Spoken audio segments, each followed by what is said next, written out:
M4 TV news కి స్వాగతం. నేటి ముఖ్యాంశాలు. M4 టీవీ న్యూస్ ప్రేక్షకులకు నిజాయితీగా, నిర్భయంగా ఎప్పటికప్పుడు తాజా కబుర్లు, భక్తి గీతాలు m4tvnews.com వెబ్సైట్ యాప్లు ప్రచురితం, ప్రత్యేక ప్రసారం చేస్తుంది. వార్తలు, ప్రకటనల కోసం సంప్రదించవలసిన సెల్ ఫోన్ నెంబర్లు 9666665026 9014163335. ఓం శ్రీ గురుభ్యో నమః. అందరికీ నమస్కారం అండి. ఈరోజు మనం నిత్య జీవితంలో మనం పాటించవలసినటువంటి ధర్మాలు ఏడవ రోజు కొన్ని తెలుసుకుందాం. ముందుగా గణేశుడి ప్రార్థన. శుక్లాం భరతరం విష్ణు శశివర్ణం చతుర్భుజం ప్రసన్నవదనం ఛాయే సర్వ విఘ్నోపశాంతయే. గురుర్బ్రహ్మ గురుర్విష్ణు గురుర్దేవో మహేశ్వరః గురు సాక్షాత్ పరబ్రహ్మ తస్మై శ్రీ గురవే నమః. హరి ఓం. నిత్య జీవితంలో మనం పాటించవలసినటువంటి ధర్మాలు ఏడవ రోజు మనం కొన్ని తెలుసుకున్నాం. ఇంట్లో విగ్రహాలంటే ఏమీ మనకి ప్రమాదం లేదు. అయితే పరులకు అపకారం కోరి పూజ చేసే వారికి మాత్రమే నియమాలు. ఎప్పటికైనా సరే సర్వే జనా సుఖినో భవంతు, అందరూ బాగుండాలి, నేను బాగుండాలి అని కోరుకోవాలి భగవంతుని కూడా. అలాగా అనుకున్న వాళ్ళకి ఏమి ప్రమాదం ఉంది. అంతే తప్పితే ఇతరుల గురించి చెడుగా పూజలు చేసే వాళ్ళకి మాత్రం విగ్రహాలుంటే ప్రమాదం. కోరిక అపకారం చేయాలి అనేటువంటి కోరికతోటి పూజ చేస్తే మాత్రం ప్రమాదం. తక్కిన వారికి పూజా విషయాల్లో పెద్దగా మనకి నియమాలు మాత్రం, ఎందుకంటే అందరూ బాగుండాలి అని కోరుకున్నటువంటి సర్వే జనా సుఖనోభవంతో అనుకున్నటువంటి వాళ్ళకి ఏ ప్రాబ్లం లేదు. అలాగే నిద్ర లేవగానే మన అరచేతులను మనం చూసుకున్నట్లయితే కనుక ఈ అరచేతిలో లక్ష్మీ, దుర్గా, లక్ష్మీ, సరస్వతి ముగ్గురు కూడా మన అరచేతుల్లో ఉంటారు. కాబట్టి మన అరచేతులను మనం చూసుకుని నిద్ర నుంచి లేవాలి. అలాగే పాచిముఖంతో, అంటే నిద్ర లేవగానే అద్దం చూసుకోకూడదు. అద్దం మాత్రం ముఖం కడుక్కోకుండా అద్దం పాచిముఖంతో చూడకూడదు. అలాగే ఆరతి ఇచ్చాక దేవునిపై నీళ్ళు కొద్దిగా చల్లాలి. ఆరతి ఇచ్చే పాత్ర మీద కాదు, దేవుడి మీద. అలాగే తీర్థం తీసుకున్నాక ఆ చేతిని కడుక్కోవాలి తప్ప తలకి రాసుకోకూడదు. చాలా మంది తీర్థం తీసుకుని తలకి రాసుకుంటారు. అలాగే తలకి రాసుకోకూడదు. ఆ చెయ్యిని చక్కగా కడుక్కోవాలి తీర్థం తీసుకున్నారు.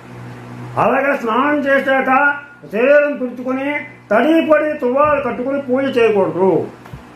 స్నానం చేసిన తర్వాత మనం తువ్వాలతో తుడుచుకుని ఆ తువ్వాలు కట్టుకుని ఆ తువ్వాలు ఇప్పేసి వేరే మడి బట్టలు కట్టుకుని మనం పూజ చేసుకోవాలి. పట్టుపంచి కానీ మడి బట్టలు కానీ కట్టుకుని, ఆరవేసిన బట్టలు కానీ కట్టుకుని మనం పూజ చేయాలి. తప్పితే ఈ తుడుచుకున్నటువంటి తువ్వాలతోటి, తడిపడి తువ్వాలతోటి చాలామంది అలాగే పూజ చేసేసుకుని, అలాగే దేవుడికి హారతి చేసేసుకుని అలా తడిపడి బట్టలతోటి పూజ పనికిరాదు.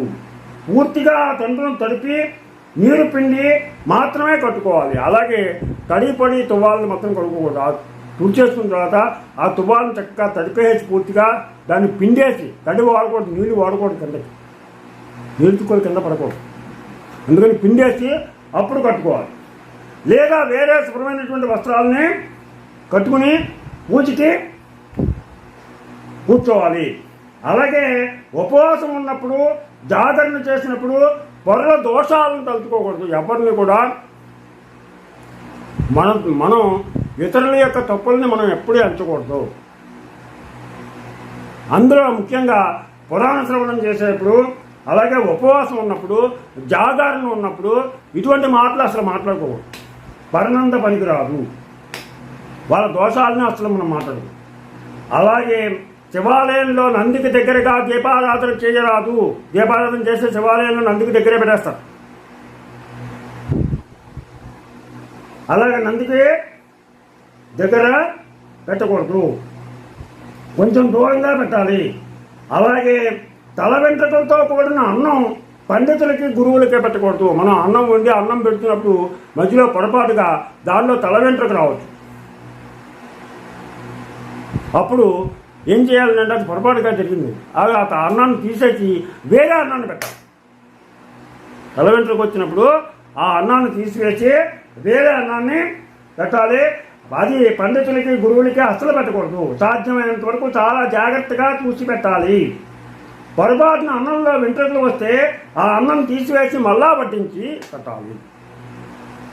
అలాగే అన్నం తింటున్నటువంటి వాళ్ళని ఎవరిని కూడా తిట్టకూడదు.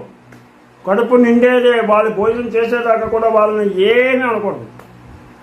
ఆకలితో వచ్చిన వాళ్ళకి ముందు అన్నం పెట్టి కడుపు నిండిన తర్వాత అప్పుడు ఏదైనా మాట్లాడాలి.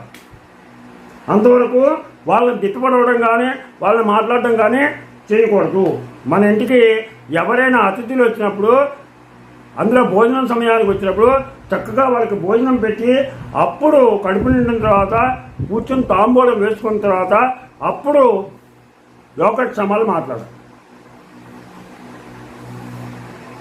ఇది కొన్ని నియమాలు. రేపు కొన్ని నియమాలు తెలుసుకుందాం.